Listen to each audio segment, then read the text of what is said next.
mañana, compartiendo la palabra, con el permiso de los pastores. Si hay algo que he aprendido en la vida y en el ministerio, es no hacer absolutamente nada sin la cobertura pastoral. Iglesia donde iba, iglesia donde voy. Ahora tenemos aquí en la iglesia un equipo pastoral, al cual yo estoy sujeto, al cual yo me debo, Pastor Gerardo y Pastora Elba. Y no hago nada, absolutamente nada, sin consultarlo, sin hablarlo, porque me parece que hacer las cosas sin cobertura, sin la cobertura de Dios, no solo es una imprudencia, sino es una desobediencia a un principio espiritual permanente. A nivel asociación, también nosotros los pastores tenemos la cobertura pastoral que nos respalda y no hacemos absolutamente nada de lo que se ha hecho y se hace aquí en la iglesia a lo largo de todos estos años, más de 47 años, ¿no? Nada se ha hecho sin consultar, sin el debido respaldo, sin el debido consejo, sin la debida orientación. Eso es la iglesia. Eso es la iglesia que Dios ama, que Jesús ama. Fíjese, la Biblia, el apóstol Pablo escribiendo dice, esposos, y esto va para nosotros los esposos, amen a la iglesia como Jesús la amó. Es decir, vamos a tener que rendir cuenta un día delante del Señor, nosotros los esposos, de cómo hemos amado a nuestras esposas, si ha tenido relación con la manera y la forma en cómo Cristo amó la iglesia. Y creo que estamos viviendo un tiempo tan especial, un tiempo tan difícil, que hace que el amor a la iglesia está siendo puesto a prueba en el mundo. Porque el mundo pone a prueba hasta dónde los que se dicen cristianos, los que se dicen creyentes, aman realmente lo que ellos llaman iglesia. Y estamos viendo y estamos siendo testigos de algunas cuestiones que realmente avergüenzan, algunos comportamientos en algunos líderes, en algunos referentes que realmente avergüenzan porque dan un testimonio horrible. Por eso agradezco al Señor que esta mañana puedo estar compartiendo con la autorización, con el respaldo de mis pastores. Aquellos que han podido estar los domingos pasados saben que estamos compartiendo, ¿no es cierto?, algunas reflexiones sobre el libro de Apocalipsis. El Señor ha puesto en mi corazón reflexionar, no hacer un estudio bíblico como venimos diciendo, sino reflexionar sobre algunos acentos puntuales que tiene este maravilloso libro del Apocalipsis, el último libro de la Biblia, donde se cerró para siempre la revelación de la palabra del Señor. Así que hasta que el Señor nos muestre otra cosa, de mi parte usted va a tener una continuidad. Y hoy tenemos la tercera entrega de este maravilloso libro de las Escrituras. Y vamos a leer desde el verso 4 al 8 del primer capítulo. Estamos grabando para algunos hermanos que por distintas razones no pueden estar. Así que, con la ayuda del Señor, estamos haciendo llegar estas reflexiones y espero con todo mi corazón que la palabra en esta mañana sea de edificación para cada uno. Amén. Capítulo entonces 1, verso 4 al 8. ¿Me lo puede leer, por favor? Juan a las 7 iglesias que están en Asia.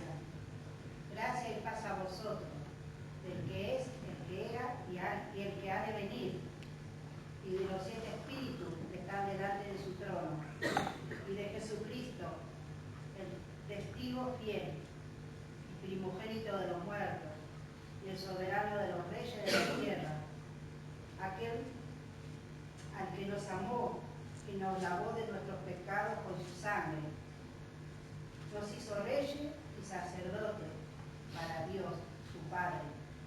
A Él sea gloria e imperio por los siglos de los siglos. Amén.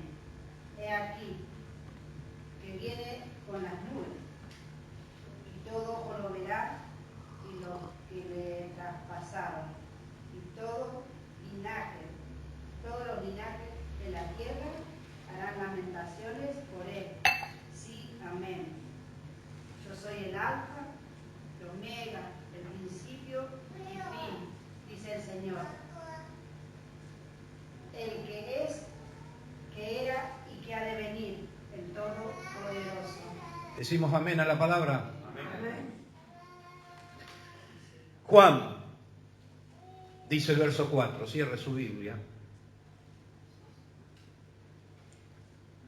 Un hombre conocido, un pastor conocido, un apóstol conocido, un siervo de Dios conocido, verdaderamente conocido. No como algunos pretenden hacerse conocer en este tiempo o en todos los tiempos. Verdaderamente conocido. Conocido por su buen testimonio, conocido por su entrega al Señor.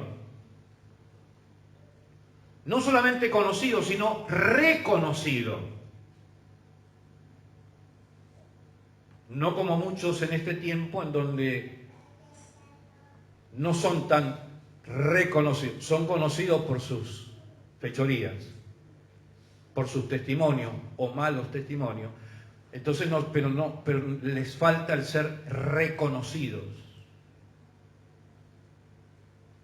Era conocido por su autoridad espiritual, no por su autoritarismo, porque hay muchos líderes hoy autoritaristas, que parecería ser que porque tienen, ¿no es cierto?, la chapa de pastor, y yo soy testigo de algunos pastores hasta le pegan cachetazos a sus miembros. Sí, barbaridades que suceden.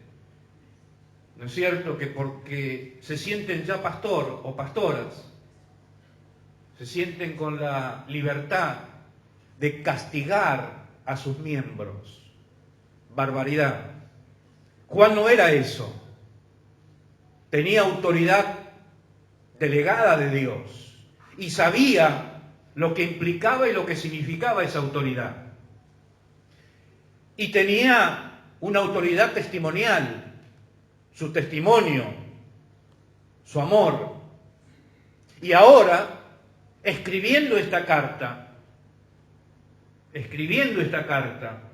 no está en el mejor lugar, sino que está desterrado por predicar el Evangelio, preso en una isla por predicar el Evangelio. Es decir, por predicar la palabra, fuera y es fiel a la palabra de Dios, fiel a Jesucristo y fiel a todas las cosas que realmente vio. Otro detalle a tener en cuenta de algunos que predican de cosas que jamás vieron, pero parecería ser que necesitan decir, mire que yo lo he visto, y no vio nada. Señor, ayúdanos en este tiempo a meditar sobre estos acentos que vamos a encontrar y que venimos encontrando en el libro del Apocalipsis. Ahora Juan está siendo recomendado, tiene una carta de recomendación, no de cualquiera, sino de Jesús. Jesús está recomendando a Juan, a las iglesias, y le está diciendo, escribe a las iglesias. Ayúdanos, Señor. Esto entonces está muy lejos de algunos testimonios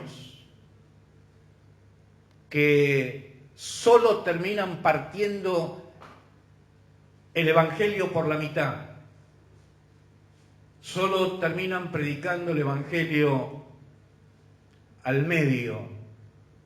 Y eso es triste, porque eso es lo que está sucediendo y eso es lo que está pasando. Por eso, abordar el libro del Apocalipsis, como decíamos, no es cuestión de que lo abordemos para tener miedo, sino para que realmente sintamos profundamente en nuestro corazón cuánto costó el amor de Cristo y cuánto Cristo verdaderamente nos ama. Amén, hermanos. Cuánto Cristo ama a la iglesia. Cuánto Cristo ama a la iglesia en la que usted se congrega, en la que yo me congrego. Por eso, leyendo estos días, alguien dijo por ahí, y lo escribí, detesto el evangelio que algunos pastores y predicadores predican, engañando a la gente, diciéndoles que siempre estarán bien. ¡Wow! Y yo estoy de acuerdo con este hombre. Detesto a los pastores y predicadores que predican engañando a la gente, diciéndole que todo le va a salir bien. Aquí el apóstol Juan no está predicando desde, ¿no es cierto?, una hamaca en una pileta, ¿no es cierto?, bajo el sol y tomando un guaquiri se llama. Guayquiri, y ahí escribiendo y predicando y con una selfie ahí predicando, hermanos y hermanas, les voy a predicar que los que están en Cristo van a estar siempre bien. No está pasando eso en Juan. Cuando Pablo predicaba, no estaba, ¿no es cierto?, en las mejores condiciones. Por eso, cuidado con aquellos mensajes, ¿no es cierto?, que prometen que todo va a estar bien. No siempre todo va a estar bien. Tenemos la promesa del Señor que en todas las cosas, los que aman al Señor les ayudarán. Por eso, hermano, conocerás la verdad. Conocerás la verdad y la verdad te hará libre. Pero usted se preguntará, como muchas veces nos preguntamos con total honestidad y con tal sinceridad, no entiendo, pastor, ¿cómo entender a un Dios todopoderoso en Roma? Los cristianos que estaban ahí a punto de ser perseguidos porque se avecinaba una terrible persecución. Y Juan les está hablando, pelearán contra el Cordero.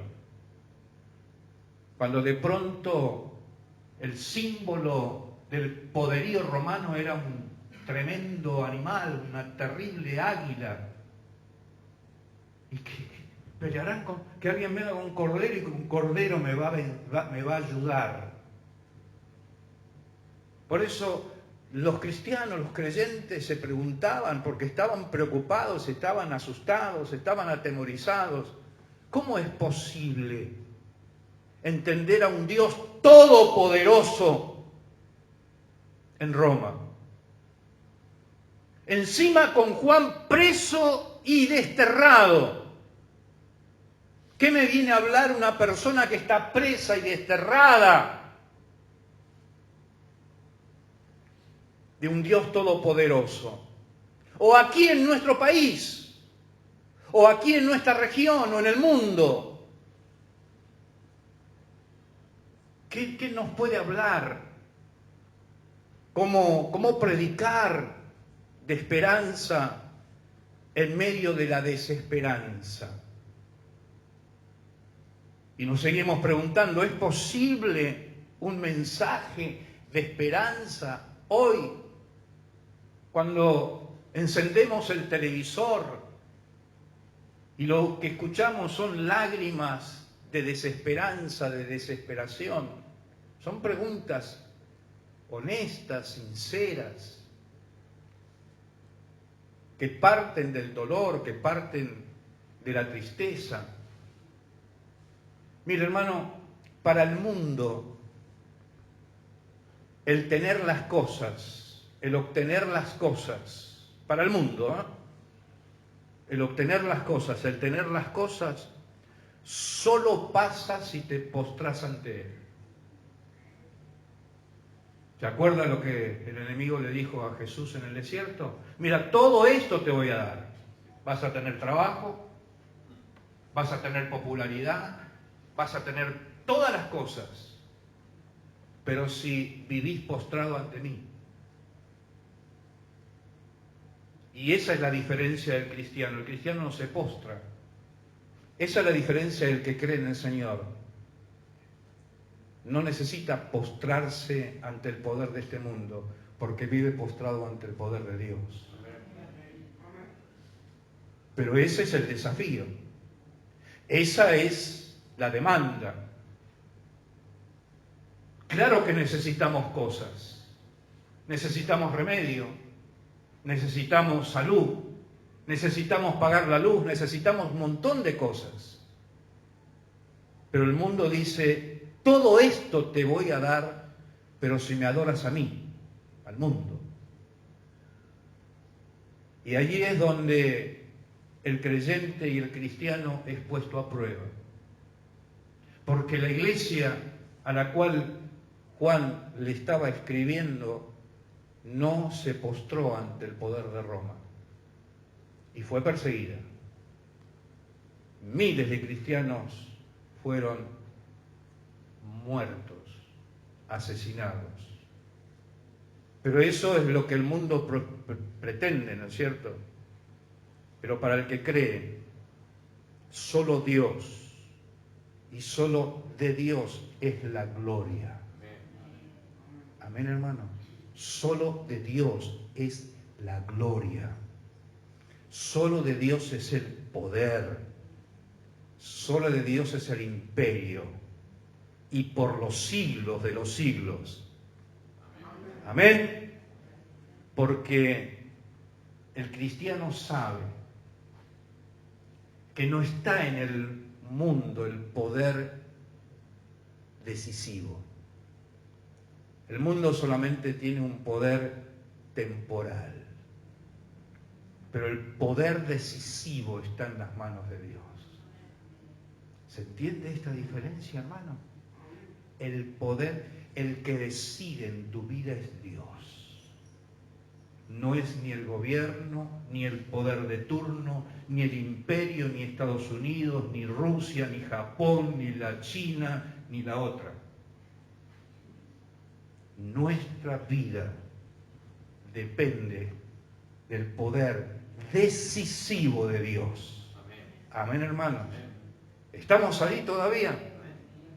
Tengamos presente esto.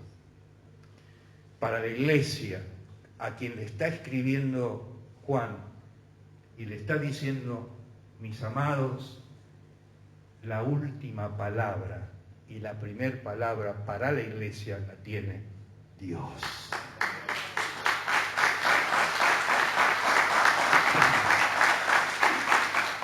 Tengo una mala noticia, pero también tengo una buena noticia. ¿Por cuál quiere que empiece? Por la mala. Estamos afligidos en todo. Esa es la mala. ¿Sí o no, hermano? Te aflige tener que pagar el boleto, la SUBE. Te aflige tener que pagar los alimentos que cada vez están más caros, ¿no es cierto? Cada vez paso más lejos de la carnicería yo. Cada vez paso más lejos de la verdulería, ¿no es cierto? Y cada vez que voy a comprar mis remedios, tengo que hacer una cola de media cuadra. Y ahora estoy yendo con una cruz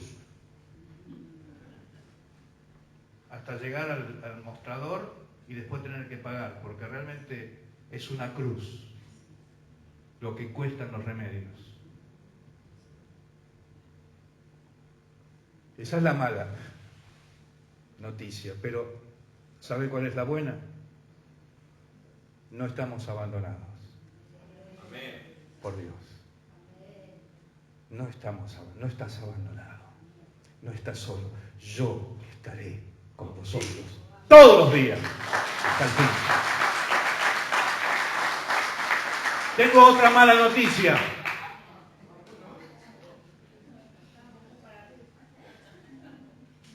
Porque esta es la Biblia. Esta es la verdad que te hace libre y nos hace libre. Recuerde lo que decíamos, detesto a aquellos predicadores que dicen todo te va a ir bien. Mentira.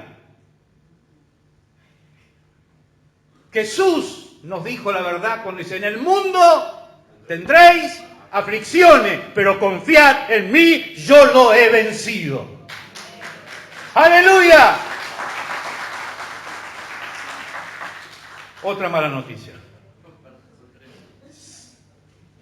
Estamos ante lo que está pasando en el mundo desconcertados, perplejos. Lo que está pasando en Corrientes. Perplejo lo que algunos medios de comunicación se animan por Dios a decir y a hacer. Que con simplemente tener un rating y que todo el mundo lo ve, hay un programa que se llama Humor Negro, que quizás lo habrá escuchado, donde un grupo de periodistas se terminan riendo ante la desgracia de una criatura que se está muriendo de cáncer de 3 años. Estamos perplejos por lo que está pasando en el mundo, por lo que está sucediendo en el mundo. Esa es la mala. A veces suceden cosas que nos dejan perplejos, que nos dejan realmente desconcertados. ¿Quiere la buena? Pero no estamos desesperados. No estamos desesperados. Hay otra mala.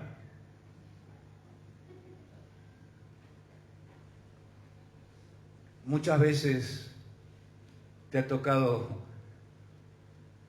andar por el suelo, sí. Muchas veces los problemas de la vida te golpearon tanto que te derribaron. Muchas veces te acercaste al pastor y dices, estoy por el suelo, pastor. Sí. Jesús se cayó muchas veces por el suelo, ¿vio? Cuando llevaba la cruz. Estoy por el suelo. Esa es la mala. Pero ¿sabe cuál es la buena? Pero no estamos destruidos. No estamos destruidos. Mire, el mundo manifiesta muerte, pero los cristianos manifestamos vida en medio de la muerte. Amén, hermanos.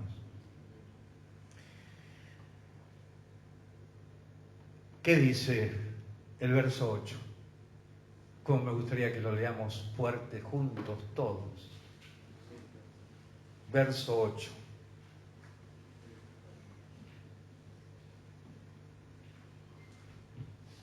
¿Está ahí todavía? ¿No tiene frío, hermano? ¿Más té? Está bien.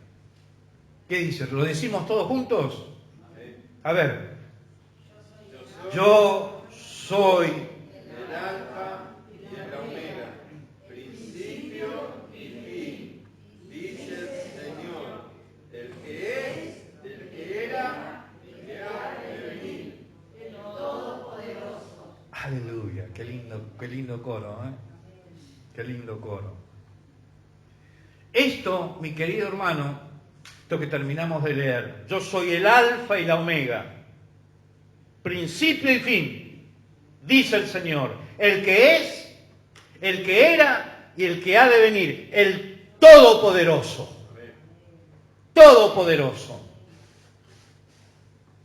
Esto no denota, o sea, el ejercicio circunstancial. ¿Qué quiero decir con esto?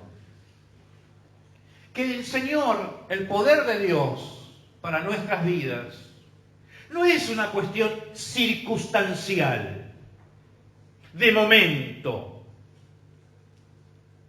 Porque eso es lo que el mundo necesita, no tener a Dios. Necesita un poder que esté permanentemente ahí, actuando. Es como que de pronto yo digo, necesito que me aumenten el sueldo, ¡tac!, me aumenten el sueldo. Necesito sanarme, ¡tac!, me sano. Necesito un remis, ¡tac!, ya está. El poder de Dios no es una cuestión circunstancial. Ese es el poder que maneja el mundo, que anhela el mundo, que promete el mundo. Un poder circunstancial, de momento.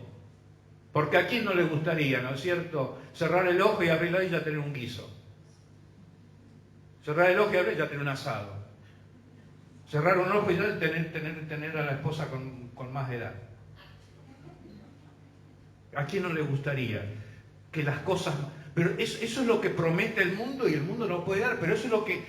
el poder circunstancial. Y a veces los cristianos, los creyentes, caemos en esa trampa de pensar que Dios es el Dios tipo Papá Noel, que yo le pido y Dios me da, yo le pido y Dios me da, yo le pido y Dios me da. Y a veces caemos en esa trampa de pensar que Dios tiene que comportarse de la misma forma como se comporta el Dios de este mundo, el Dios del dinero. ¿No es cierto? ¿Qué puede comprar hoy sin dinero? Nada. Sin embargo, a mí la Biblia me dice, comprad leche y miel sin dinero. ¿Qué es eso? ¿Cómo entender ese principio de las Escrituras?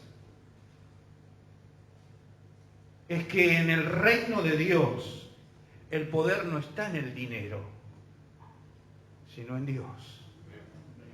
En aquel que hizo los cielos y la tierra, el primero, el alfa y la omega, el primero y el último, el principio y el fin, el que es, el que era y el que ha de venir, el Todopoderoso. Entonces, esto no denota lo que está diciendo aquí Juan, ¿no es cierto?, el ejercicio circunstancial del poder, sino a la absoluta soberanía que Dios ejerce. Esto es de verdad entender, mi querido hermano, la oración del Señor cuando nos enseña a orar en el Padre Nuestro. ¿Qué dice al comienzo? Padre nuestro en los cielos. Es decir, por sobre todas las cosas. Santificado sea tu nombre, tu único nombre. No hay otro nombre, ni en los cielos ni en la tierra, dado a los hombres en quien podamos ser salvos. Esa es nuestra certeza. Su nombre, no lo confundamos con otro nombre. Ni con el nombre del pastor, ni con el nombre de la iglesia, ni con el nombre del presidente, ni con el nombre del rey. Su nombre es sobre todo nombre. Cuando ese nombre comienza a debilitarse porque las fuerzas negativas de la muerte pretenden, ¿no es cierto?, desfigurar ese nombre, pero allí está tu oración, nuestra oración. Padre nuestro que estás en los cielos, santificado sea tu nombre, venga tu reino, hágase tu voluntad, como en el cielo, aquí también en la tierra. Amén. ¿Lo entiende, hermano? Eso es realmente entender la oración que el Señor nos estaba enseñando a orar. En todo tiempo y en todo momento. Alguien dijo también por allí, escuche esto, lo escribí para no olvidarme. Hay algo que Dios ha hecho mal. Alguien que escribió esto, ¿no es cierto? Hay algo que Dios ha hecho mal. A todo le puso límites, menos a la tontería. Hay algo que Dios ha hecho mal. A todo le puso límites, menos a la tontería. Qué fuerte es esta palabra límites, ¿no es cierto? Dios le puso límites al mar. Imagínense que el mar no hubiese tenido límites. Lo tendríamos acá en la vereda. Lo tendríamos acá adentro. Pero Dios le puso límite al mar, ¿vio? Entonces cuando usted va a la playa, está contenta, se sienta en la playita, porque hay un límite. Cuando comienzan a correrse los límites, ahí nos comenzamos a preocupar y estamos viviendo un tiempo donde aparentemente los límites se están corriendo. Los límites en la familia, los límites en el respeto, los límites en un montón de cosas. Parece que hay gente, ¿no es cierto?, que tiene límites para todas las cosas, menos para ser tonto, en el sentido de la estupidez. Parecería ser que Dios no le ha puesto límite a la estupidez humana. Mire, las Escrituras nos enseñan a conocer. Jesús conocía al ser humano y el Señor nos enseña a conocernos y a conocer al otro. Parece la naturaleza humana no tener límites. Claro, nosotros como cristianos hemos sido enseñados que Dios no nos creó, ¿no es cierto?, para tener comportamientos estúpidos, para tener comportamientos irracionales, criminales, asesinos. No nos creó para eso. Dice la Biblia que Dios nos creó a su imagen y a su semejanza. Cuando aquellos hermanos se encuentran y uno mata al hermano, Dios no nos creó para el crimen, ni para el asesinato. Y uno se pregunta, ¿no es cierto?, como este personaje que escribe, hay algo que Dios ha hecho mal. A todo le puso límites, menos la tontería. Por eso la Biblia nos habla de que Dios le ha puesto límites al mal. Pero esos límites, y eso es lo que el propósito del Apocalipsis, de la revelación, de cómo Juan y cómo Jesús está escribiendo esta carta a las iglesias para animarlas, para fortalecerlas, no para preocuparlas ni para asustarlas, sino todo lo contrario, para afirmarlas ante un mundo cruel, lleno de aflicciones, a los efectos de que no pierdan nunca la esperanza y la fe. Por eso Dios ha puesto límites al mal, y de eso nos aferramos los cristianos, que el mal en este mundo va a avanzar, pero tenemos la esperanza de que Dios sabe cuándo y cómo poner límite a la tontería y al mal. Por eso que el propósito de esta carta a las iglesias, en estos días se está usando mucho la palabra, en cualquier momento, en lo que está sucediendo en Corrientes o en otras provincias, porque esto de la trata, ¿no es cierto?, no es algo nuevo. Esto viene sucediendo y sucede. La venta de niños, la venta de órganos y tantas otras cosas, ¿no es cierto? Esto está sucediendo y sucede. Y parecería ser que los poderes miran para otro lado. Miran para otro lado. Por eso el propósito de esta carta a las iglesias, y se está utilizando esa palabra, en cualquier momento se destapa la olla. ¿Escuchó esa frase? Se destapa la olla. ¿Qué pasa cuando destapamos la olla? Sale todo, sale el olorcito, si hay guisitos, si está pasado. Destapamos, sabemos qué hay dentro, mientras está tapada allí, no sabemos qué hay dentro. Eso es lo que significa el Apocalipsis, la revelación. El Señor está destapando la olla.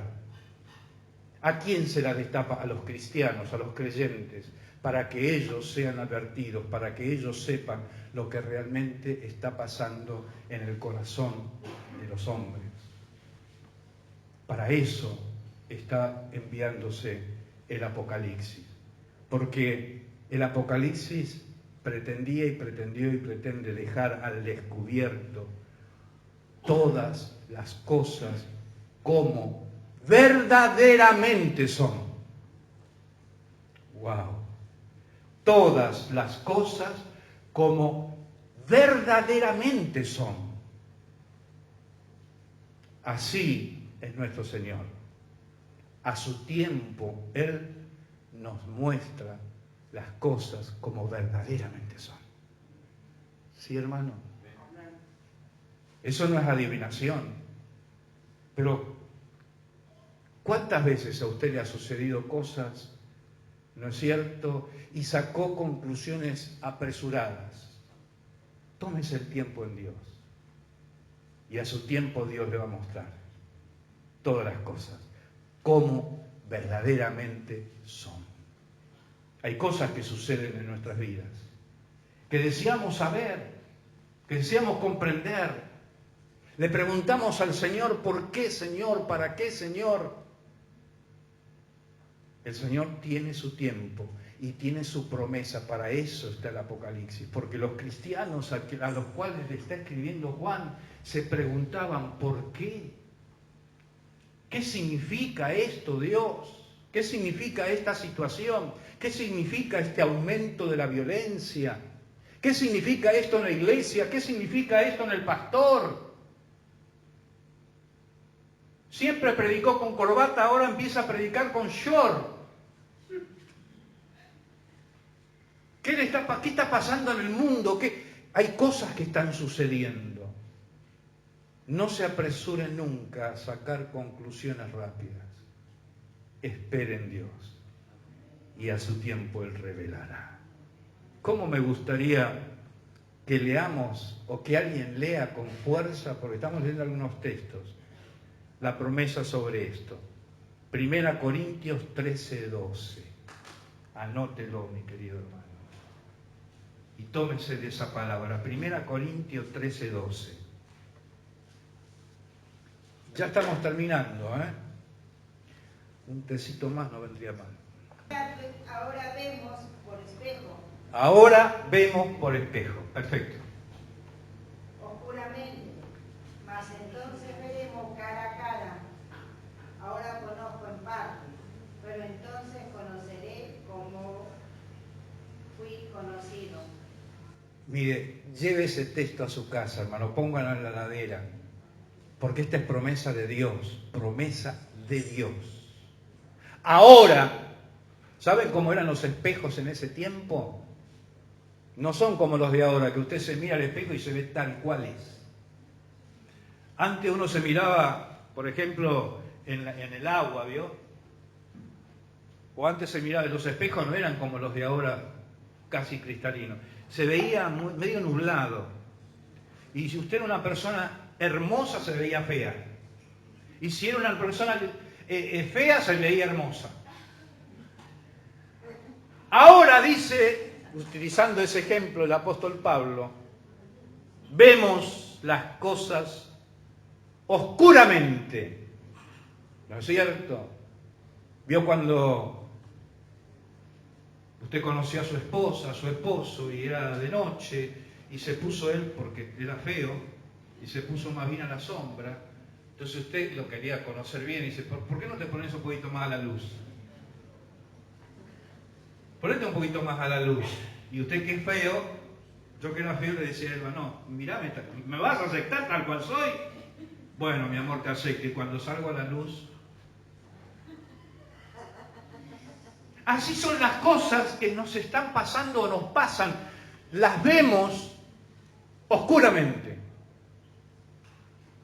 No saque nunca, mi querido hermano, apreciaciones rápidas sobre las cosas que le están sucediendo.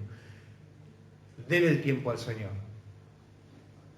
Porque nosotros no podemos sacar conclusiones, ¿no es cierto?, cuando las cosas están oscuritas. Deje el tiempo para que el sol alumbre y ponga todas las cosas claras. Esa es la sabiduría y esa era la promesa de Juan, ¿no es cierto?, lo que enseñaba Pablo. Ahora vemos las cosas oscuramente, mas entonces veremos cara a cara. Gracias. Cara a cara. Ahora conozco en parte, pero entonces conoceré como fui conocido. Esto siempre me ha bendecido tanto. Mi querido hermano, ¿cómo te conoce Dios? ¿Cómo me conoce Dios? Yo sé cómo trato de conocerme yo, ¿no es cierto? ¿Cómo te conoce tu esposa? ¿Cómo te conoce tu esposo? ¿Cómo te conoces vos? Si te hubieses que responder, ¿cómo te conoces? ¿Cómo se conoce usted? ¿Cómo lo conocen a usted? ¿Cómo te conoce el Señor? En ese tiempo, en ese momento, cuando estemos en la presencia, dice el apóstol Pablo, entonces conoceré, todavía no conozco, todavía no sé cómo estoy siendo conocido. ¿Cómo estoy siendo conocido por el Señor? Yo creo que estoy siendo conocido bien, pero me puedo llevar una sorpresa. Yo te conocí realmente como eras. Yo te conocí realmente como sos. El Señor nos conoce realmente como somos. Porque hay gente que puede sacar buenas o malas conclusiones de usted. ¿A quién no le ha dicho a alguien, mirá que yo a vos te conozco, mascarita? ¿Le han dicho alguna vez eso? Su esposa se lo dijo, te conozco, papá, te conozco, mamá. Pero eso es en parte, porque nos podemos equivocar, reequivocar y estar mal, porque podemos estar conociendo mal al otro. Y uno Cuando nos conocen mal nos sentimos mal, ¿sí o no, hermano? Imagínense, usted que es una persona honesta, va alguien y dice, yo te conozco, vos tenés ahí cosas que esconder. Y lo va a lastimar. Lo va a lastimar. Nosotros sabemos que Dios nos conoce, ¿sí o no? Pero no sabemos cómo Dios nos conoce. Yo sé que Dios lo sabe todo. Entonces yo no sé cómo Dios me está conociendo cuando me manda una fechoría. Yo no sé cómo Dios me conoce, porque Dios conoce el corazón, ¿sí? Pero no sé cómo lo conoce. Y dice, y entonces sabré cómo he sido conocido. Por eso, mi querido hermano, no nos desesperemos. No siempre de manera inmediata vemos todo tal cual son las cosas de verdad. No nos desesperemos. No siempre vamos a conocer todas las cosas tal cual. Tómense el tiempo. No saque conclusiones rápidas. No juzgue apresuradamente. Tómense el tiempo para orar. Porque puede estar juzgando mal, lastimando, hiriendo. Tómense el tiempo para orar. No saque conclusiones, miradlo. Este hermano debe tener algo. Debe tener algo y ya lo manchó. El debe tener algo le da a usted, le tiene que dar a usted la certeza de que no está sabiendo si tiene algo. ¿Sí o no, hermano? Pero el mundo se comporta así. En la familia tenemos muchos parientes así, ¿no? Este trae algo bajo el poncho. Y usted no le ve lo que hay bajo el poncho, hermano. Ah, sí, pero algo debajo del poncho debe tener. Y si no tiene nada, pero algo, por algo trae el poncho. Y pero trae el poncho porque tal vez tiene frío. ¿Vos decís? Sí, hace frío. Sí, pero aguanta el frío y el calor también.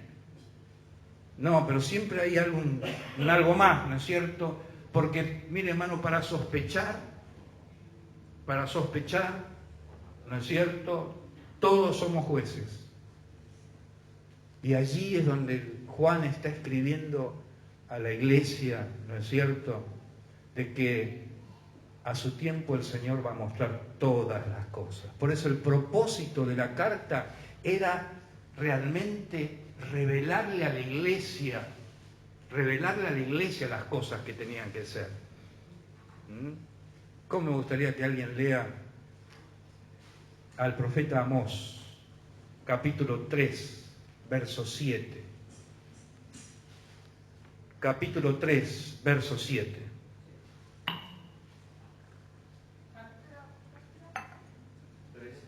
3:7. El profeta Amós. 3:7. Estos son los textos que habría que tener pegados en la ladera. 1 Corintios 13:12. Apocalipsis 8:1-8. A ver. 3:7. Escuche esto, hermano. Lo que dice el profeta Amós. Porque no hará nada Jehová el Señor sin que revele su secreto a sus siervos los profetas. ¿Sí, más? ¿Hasta ahí nomás? Si el león ruge, ¿quién no temerá? Si habla Jehová el Señor, ¿quién no profetizará? Medítelo en su casa, léalo en su casa. Pero dice la Biblia que Dios no hará nada, ¿no es cierto?, sin revelárselo a sus profetas. Dios trabaja contigo, hermano. No se olvide nunca eso. No trabaje solo. No se largue a trabajar solo. No intente trabajar solo. Dios no trabaja solo. Dios trabaja con usted. Y usted y yo debemos trabajar con Él. Para el cristiano, Es Dios quien nos abre las cortinas de la verdadera historia. Es Él que nos abre la puerta, es Él que nos abre las ventanas para poder entender, comprender todas las cosas. No como pretenden algunos, ¿no es cierto?, escribir la historia. Siempre la historia lo escriben los poderosos, ¿vio? No los derrotados. Y aquí otro texto para que usted pegue en la heladera. Apocalipsis 5. Apocalipsis 5. ¿Quién lo lee? ¿Lo lee, Gerardo? Rápido. 5, 1 al 14. Escuche lo que dice Juan a la iglesia. Apocalipsis capítulo 5, verso 1 al 14. Sí. Y vi en la mano derecha del que estaba sentado en el trono un libro escrito por dentro y por fuera. Un libro escrito por dentro y por fuera. Sellado con 7 sellos. Y vi un ángel fuerte que pregonaba a gran voz: ¿quién es digno de abrir el libro y desatar sus sellos? Y ninguno, ni en el cielo, ni en la tierra, ni debajo de la tierra, podría abrir el libro, ni aun mirarlo. Y lloraba yo mucho, porque no se había hallado a ninguno digno de abrir el libro, de leerlo, ni de mirarlo. Y uno de los ancianos me dijo: no llores. He aquí que el león de la tribu de Judá, la raíz de David, ha vencido para abrir el libro y desatar sus 7 sellos. Y miré y vi que en el medio del trono de los 4 seres vivientes y en medio de los ancianos estaba en pie un cordero como inmolado, que tenía 7 cuernos y 7 ojos, los cuales son los 7 espíritus de Dios, enviados por toda la tierra. Y vino y tomó el libro de la mano derecha del que estaba sentado en el trono, y cuando hubo tomado el libro, los 4 seres vivientes y los 24 ancianos se postraron delante del Cordero. Todos tenían arpas y copas de oro llenas de incienso, que son las oraciones de los santos. Y cantaban un nuevo cántico diciendo: digno eres de tomar el libro y de abrir sus sellos, porque tú fuiste inmolado y con tu sangre nos has redimido para Dios de todo linaje y lengua y pueblo y nación. Y nos has hecho para nuestro Dios reyes y sacerdotes, y reinaremos sobre la tierra. Y miré y oí la voz de muchos ángeles alrededor del trono y de los seres vivientes y de los ancianos, y su número era millones de millones, que decían a gran voz: el Cordero que fue inmolado es digno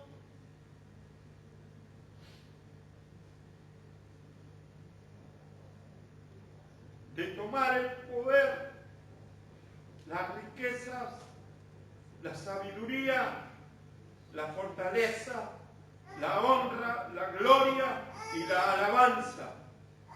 Y a todo lo creado que está en el cielo y sobre la tierra y debajo de la tierra y en el mar, y a todas las cosas que en ellos hay, oí decir: al que está sentado en el trono y al Cordero sea la alabanza, la honra, la gloria y el poder por los siglos de los siglos.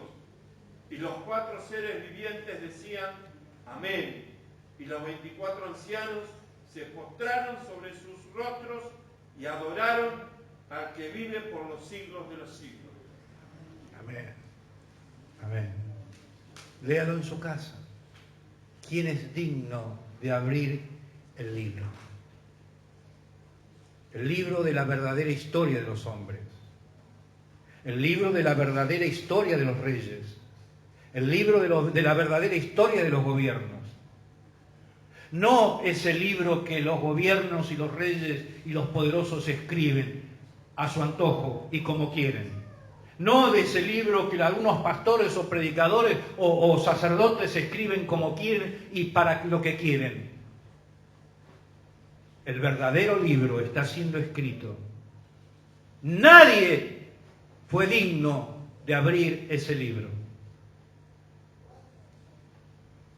En ese libro está escrito tu nombre, mi nombre, tu historia, mi historia, la verdadera historia de tu vida. La verdadera historia de tu vida. Allí está la historia. Y ese libro, solamente uno ha sido, es y será digno de abrirlo. Y cuando ese libro se abra, realmente usted léalo en su casa, las cosas que van a suceder.